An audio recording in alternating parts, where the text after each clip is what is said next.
to another episode of Boxing with Paul. And today, I'm excited to bring you all the TCL 20XE, a new contender in the budget category. Let's take a look at it.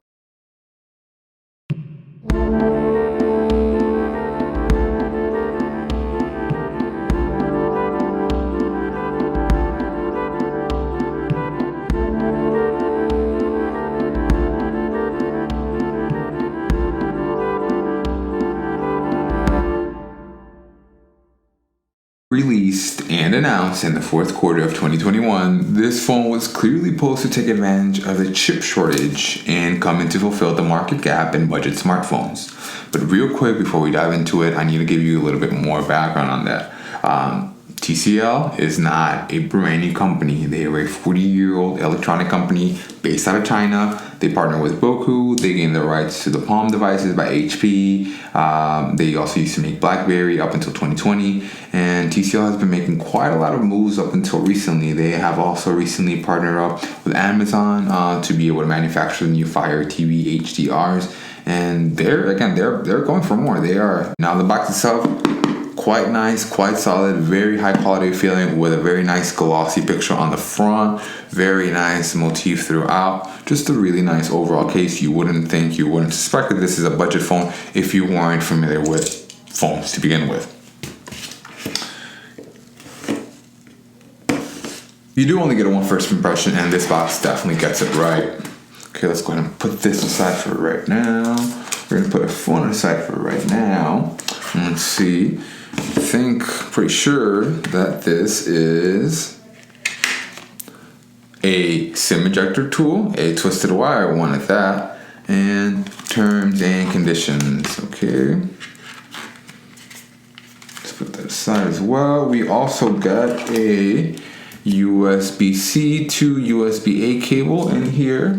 An 18-watt wall adapter, which is a little bit higher than the 10 or even the 5-watt bricks that you used to get with the old iPhones, but that's not impressive, especially when nowadays you're getting 25, 30, 40, 50, 60, even 100-watt charging phones. But bear in mind, this is a budget device. Now the phone itself is a very nice slab of dark granite looking plastic, in my opinion, with 16:9 aspect ratio, so just a very slim this is, in my opinion, the definition of a candy bar phone, as this is more of a candy bar shape, right? Very nice. Again, we do have our SIM/SD card tray on the left. At the very top, we have a headphone jack, as well as our first microphone and our earpiece so that you can listen to your conversation. Now, at the very right of the phone, we have our volume slider, as well as our power button. And we can also see me being driven up the wall, because I don't know why companies would do that, why they would put them both on the same side. You go to turn up the volume, you go to turn down the volume, and boop, your screen goes out because you tap the power button instead of a volume up and down button. Again, let's continue. At the very bottom, we do have dual speaker grills. I don't know if they are functional, they better be, as well as our Type-C charging port in the middle. Now, something that I'm not a fan of is the fact that we have the IMEI clearly displayed on the back. I feel that it's way too out in the open. Typically, they have it down here or they have it all the way at the bottom, but they have it clearly written on the side here, and I'm just not a fan of that.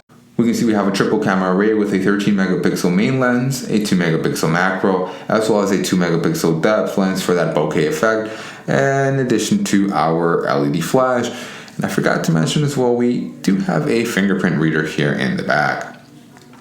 Now, diving into the phone, we do have a 6.52-inch screen, with that being a very common size in 2021 and 2022. Our resolution is 720 by 1600, which is more than enough, which is more than adequate for a device of this nature. On the inside, we do have 32 gigabytes of storage, paired to 3 gigabytes of RAM, with the option to expand it all the way up to half a terabyte on the micro SD card. Now, our processor is a MediaTek P22, just an octa-core processor clocked in at 2.0 gigahertz, and I'm gonna have to wait till we get to the actual Geekbench score in the next video to see if all 8 of those cores are clocking at the same speed, or if we have the typical 4 efficiency, 4 power core configuration that we see in 4G phones of this price range. Now, we are running Bluetooth 5.0, Android 11.0 as well, a nice 5,000 milliamp hour battery. But unfortunately, that's kind of like where the positives end for this little guy. As you can see, the screen, even though I've turned up to the max brightness, is still kind of dim for my opinion, and the viewing angles on this are not the best. Furthermore, we do not have NFC, we do not have FM radio, and we are running previous generation Wi-Fi, so Wi-Fi 4.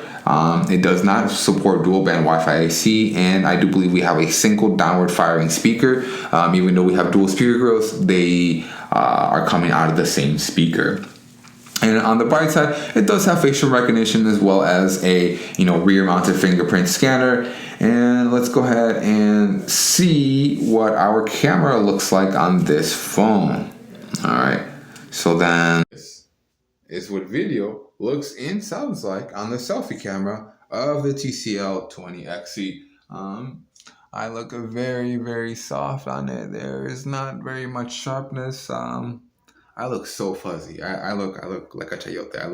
I look very, very fuzzy. I mean, mind you, I am, but I look extra fuzzy. Okay, so now let's go ahead and apparently we can take portrait pictures like this. Hello, hola, me llamo Pablo. Okay, and we're gonna see what those look like once we put them into the video. And this is what the main camera looks like on the TCL 20XE. It is quite soft. And then this is what I would look like in front of it. Very, very soft camera. Now, the main thing about this phone is that it's a budget phone, right? So we do have, basic camera features in here, but the main thing that this phone claims is that it has, NXT vision, which is an HDR enhancer. So it's here. This is how they present it. That when it's off, obviously it's dulled their colors, but when they turn it on, it's like having HDR. So it's their own image enhancement technology. However, if I could be super honest, I feel like that's really gimmicky. That's no different than you turning, on your TV settings from normal mode to vivid mode, right? Because this is not an HDR screen. This is not an HDR panel. It does not have HDR capabilities. It would be nice if companies actually rated them, got the actual HDR rating, got the actual HDR technology rather than HDR-like technology or HDR-like vision, And in addition to that, I looked this up online, this NXT vision, and it doesn't have any true specs for it to be considered true HDR. Let me know in the comments, what are your thoughts on this phone? Would you go ahead and get this phone?